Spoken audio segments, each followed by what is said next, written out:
I'm gonna play a little big red and historic tonight.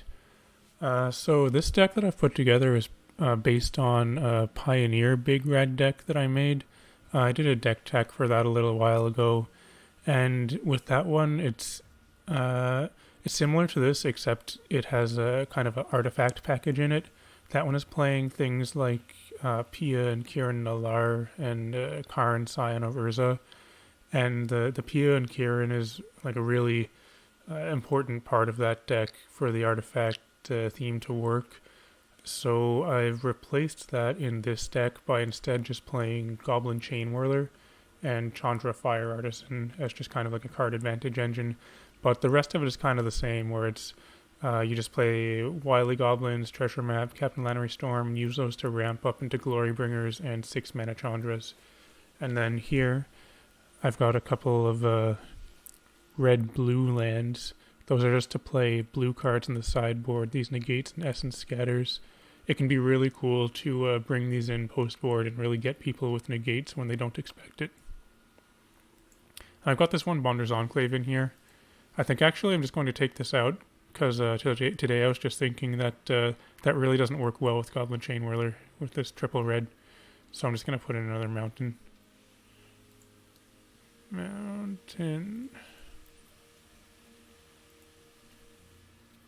If I was playing the artifact version, I would probably have the Bonder's Enclave in.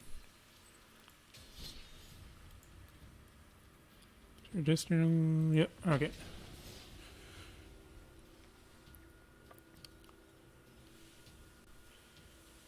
I kind of hope I get a match where it's relevant to bring in the negates after sideboarding, just so you can see how fun it is to be countering stuff out of a mono red deck.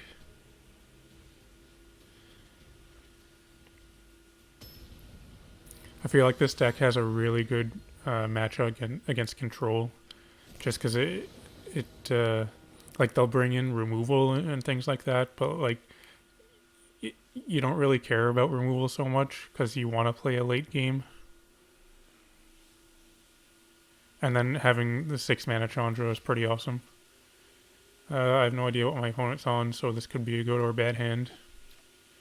I'll keep. I'll probably just open with Spikefield Hazard. Then next turn I could either Spikefield or Treasure Map, depending on what they do. This hand's not bad actually, because it has 3 lands. Interesting. I'm still gonna play one of these. But yeah, it has the 3 lands. It has a 1 mana removal, Treasure Map for a late game thing, some rampy stuff, and then Chainwhirler. Okay, so this could potentially be a somewhat difficult matchup, because this deck is pretty good at doing... Well, that's interesting that they gave it haste. This deck is pretty good at doing 3 or maybe 4 damage, but if the opponent gets anything with more toughness, it can be difficult to deal with. And also this deck, the red-green deck, is a little bit too fast for me sometimes. Spikefield Hazard wasn't an ideal draw. They're going to give this one haste too? Nope. Always need to remember when I have Treasure Map to set this stop on my upkeep. So I could play Chainwhirler here. I think I'm gonna save it and then next turn leave up. That's an okay one, but no. I'm looking for like a Glorybringer or something. Next turn I'm gonna try to Chainwhirler plus Spikefield Hazard. So I'll just chuck out this Treasure Map.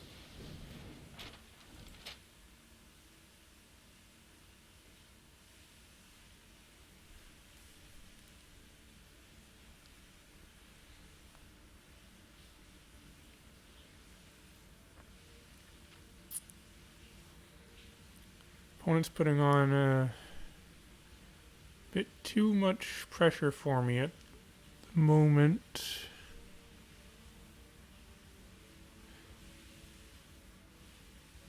In the Pioneer version of this deck, I have Mizzium Mortars in the sideboard. That would be really good in this matchup.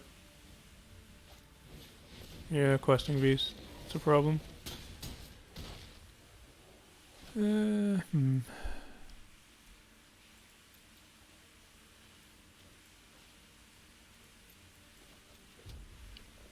I feel like they just have Embercleave and I'm dead. So, like, yeah. I was going to Spikefield Hazard this Zertog Goblin, but now I gotta leave it up for Questing Beast. I feel like they've got me no matter what, though. Uh-oh. Another Zertog Goblin. Yep, that'll do it. I feel like the match should be significantly better post-board, though. I can bring in, like, Lava Coil and some more 2-mana removal. What can I pitch? I don't want 4-mana Chandra.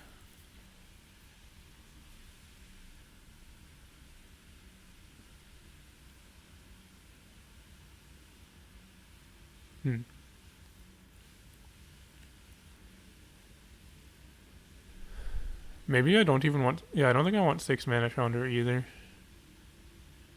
It's probably just going to be too slow.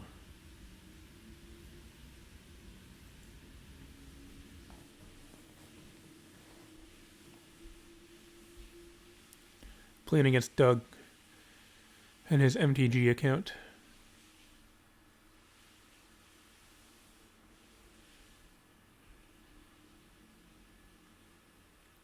I also have a best of one version of this deck. For this deck, it's important to have 2 different versions because I have the blue red dual lands in the deck just for sideboard cards. So if I'm playing best of one, I don't need to have those in my deck. Don't really like this. Needs some removal. Although I do get to be on the play with rampy stuff.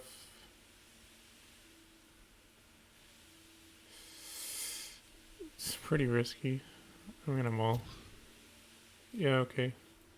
I'm gonna pitch one of these shocks.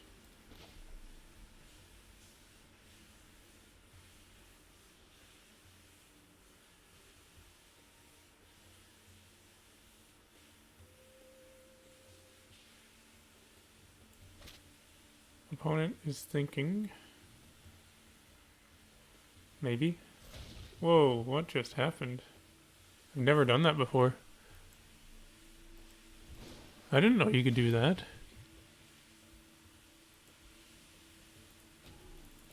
Kind of like this leafy guy. What does it do when I click on it a bunch?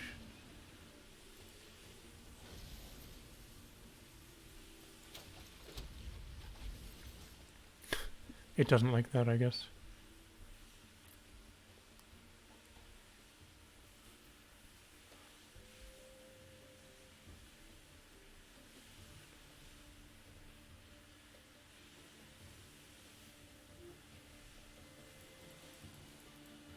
Poke these gargoyles.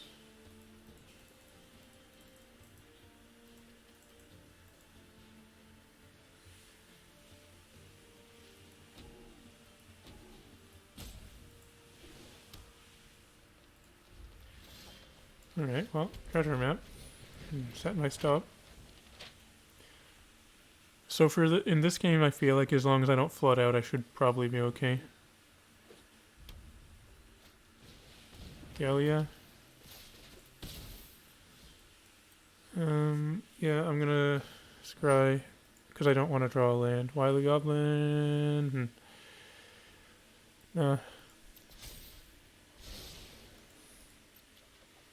Braid is pretty decent.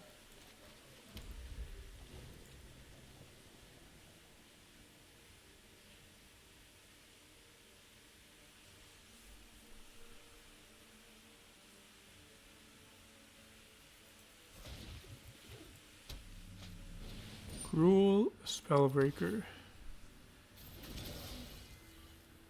Interesting choice. I feel like against a red deck having the +1/+1 counter might be better.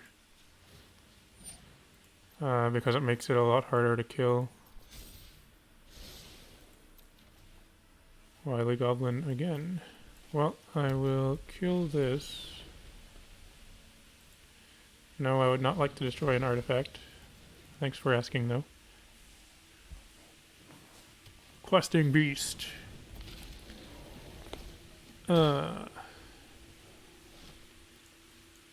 No, I actually kind of want to land, just so I don't have to use my treasures. Well, I don't want to tap land, though. Oh, another treasure map is not terrible.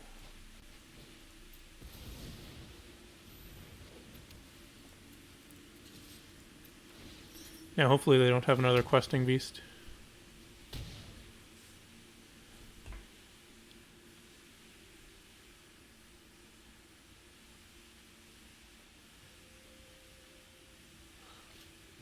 Pelt collector, okay.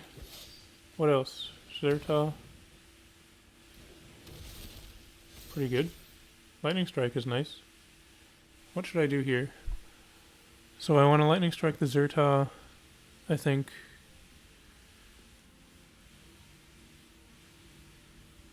I could draw a card with treasure map, or treasure cove. I could play my other treasure map. I could play a Wily Goblin. What if I go Wily Goblin?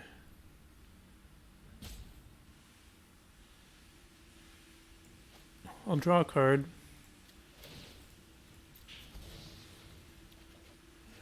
That's not bad, although Wily Goblin. I could play treasure map plus lightning strike, but that makes me lose my thing. I'll just leave up lightning strike, I guess.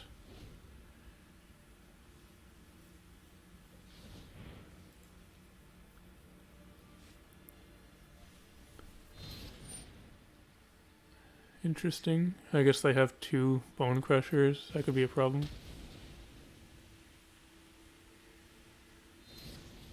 Yeah.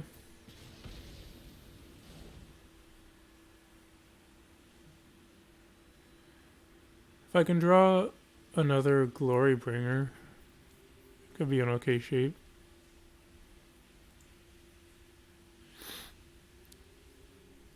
What is opponent thinking?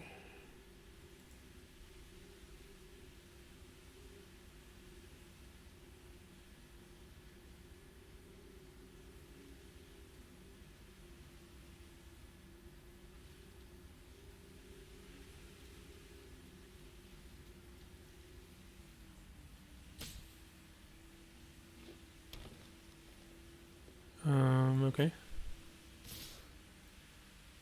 I think...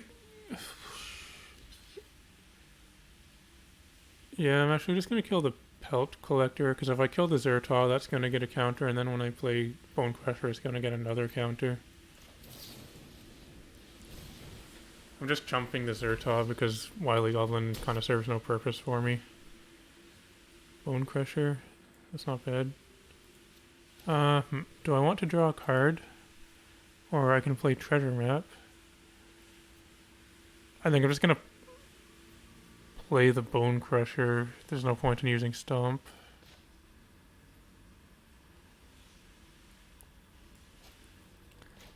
Yeah, I'll go Bonecrusher, treasure map, and scry with the treasure cove.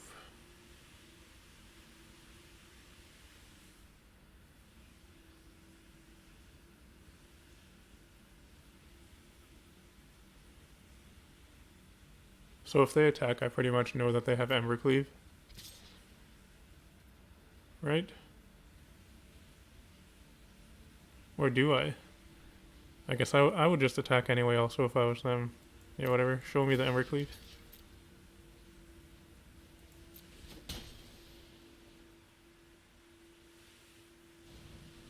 One Bonecrusher.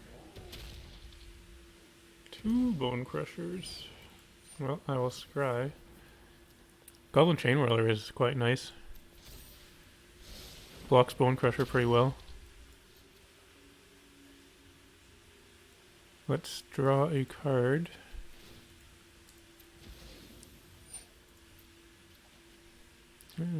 Wily Goblin is a redraw when I have Treasure Cove. So there's that.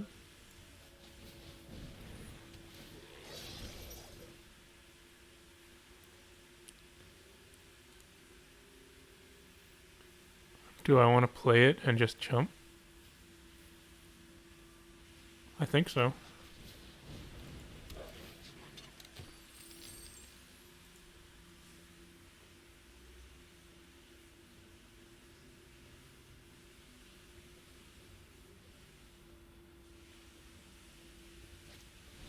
Zerta.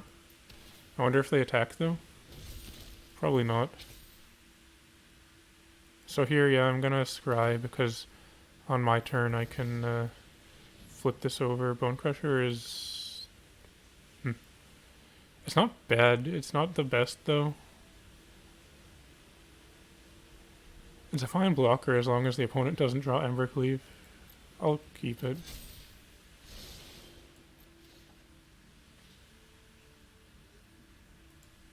Flip this over. Don't want that. Draw. There's a Glorybringer.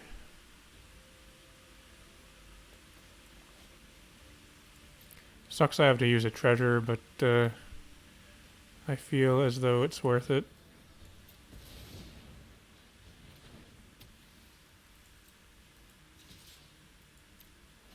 Let's clean up one of these Bonecrushers.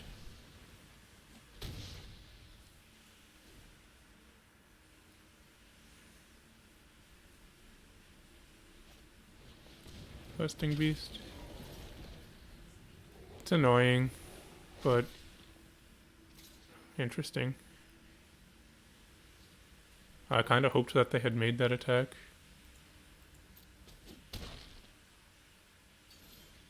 Land. Well, let's draw a card and see what I get.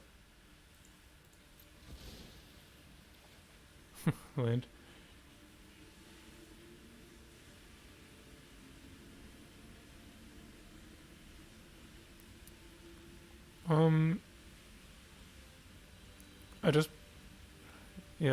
The Stomp really doesn't line up well against their creatures. They all have 3 toughness or higher. So I could leave up Stomp to go block Chainwhirler on Questing Beast, Stomp the Questing Beast. But what I think works better is just play Bonecrusher and use that to block Questing Beast.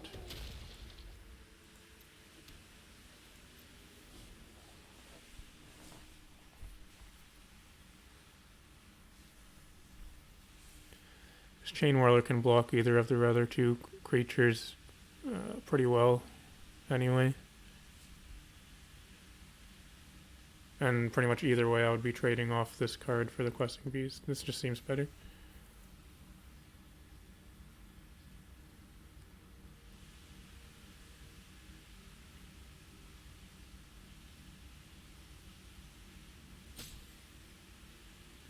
Kinda wish I didn't side out both of my Chandras. Might not have been the best choice for sideboarding.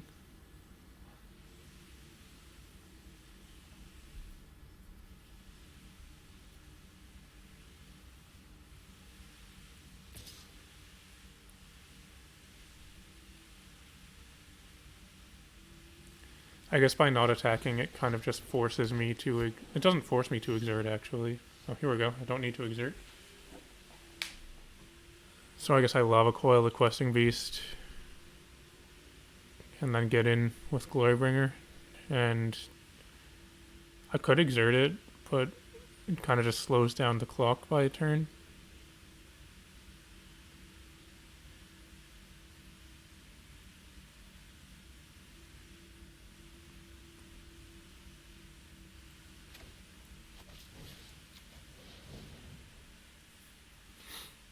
I wonder, did opponent set a stop or something? What's happening here?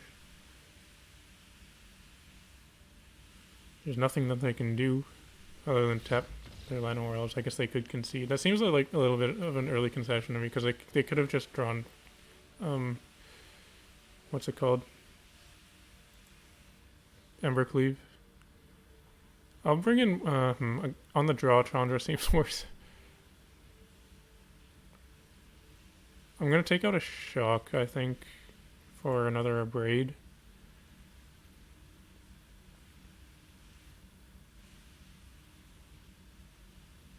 Captain Lannery actually seems not great in this match. It is really good in some matches. It's one of my favorite cards. I really like to try and make that card work. But in this matchup, maybe it's not the best. Pretty much just, like, the best thing it would do is ramp me by 1 at the cost of 3 mana. It's not ideal. Because it doesn't really attack well into anything they have.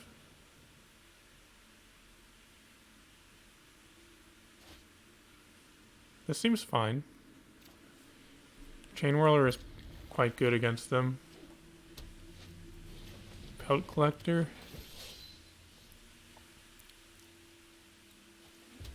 I could Spikefield Hazard it, but I feel like I need my lands. Maybe I should have. I probably don't need 2 Spikefields.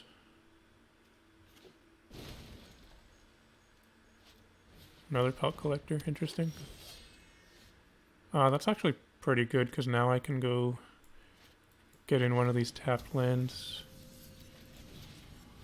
Spikefield Hazard that.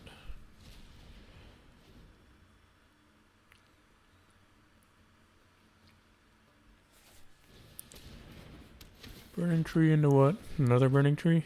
Nope.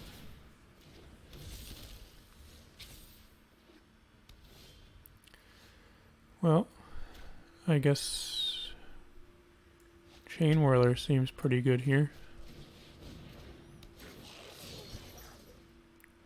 Need to draw lands now, though.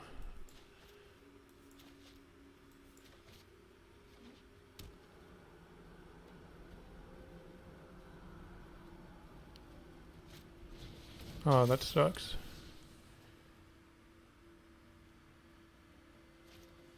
And a Zertal. Give it haste. Come on, opponent. Ah. Okay, I got a land, which is good.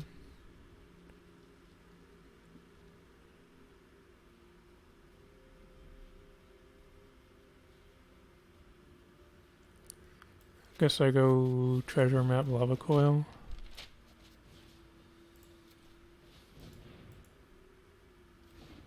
So next turn I can go Scry plus Bonecrusher. Burning Tree, sure.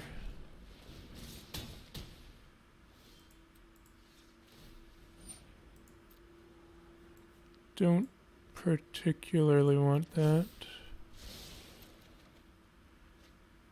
Now that land would be great.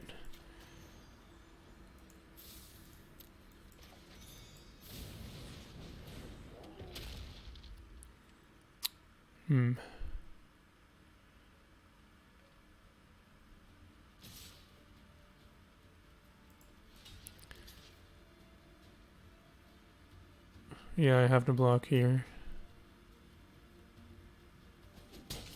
Because otherwise I would go to 2, which means I'm dead to Ramunap Ruins.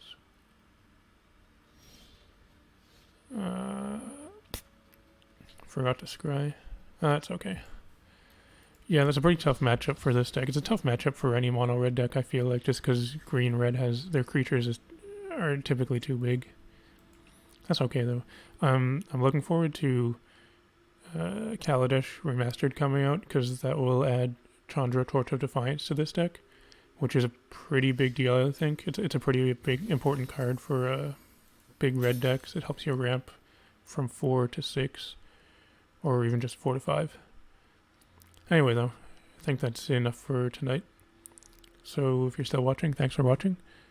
And it'd be cool if you could like and subscribe and all that kind of stuff. Otherwise, I'll talk to you later.